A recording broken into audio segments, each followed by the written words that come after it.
யாரு பண்றா அதுக்கு ப்ராஜெக்ட் ரெடி யாரு? வீரமுத்து நம்ம விழுப்புரத்தை சேர்ந்தவர். புரியுதா? உங்களை மாதிரி படிச்சு வந்தவங்க தான். நீங்க இந்த மாதிரி பண்ணீங்கன்னா எப்படிரா? படிக்கிறதுக்கு ஸ்கூல் லைஃப் வந்து ஃபேண்டசி கிடையாது. முதல்ல புரிஞ்சுங்க, ஸ்கூல் லைஃப் ஃபேண்டசி கிடையாது. வாழ்க்கையோட ஒரு முக்கியமான லட்சியம் அது. இந்த மாதிரி நீங்க பண்ணீங்கன்னா ஒரு கையா கால பசங்கன்னா யோசிச்சு பாருங்க. ஒரு கையா கால பசங்க என்ன ஆகும்? இல்ல போலீஸ் ஆகணும், இன்ஜினியர் ஆகணும், டாக்டர் ஆகணும் நினைக்கிறீங்கல்ல, அது மாதிரி ஆக முடியுமா?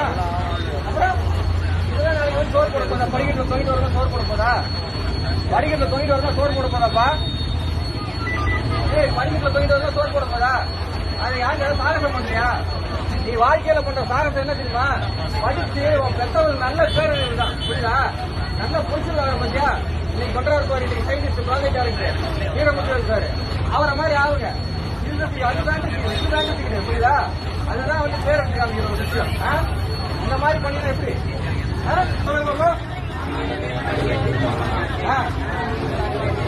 நான் இனிமேல் படிக்கட்டேன், சாகசம் செய்ய மாட்டேன்.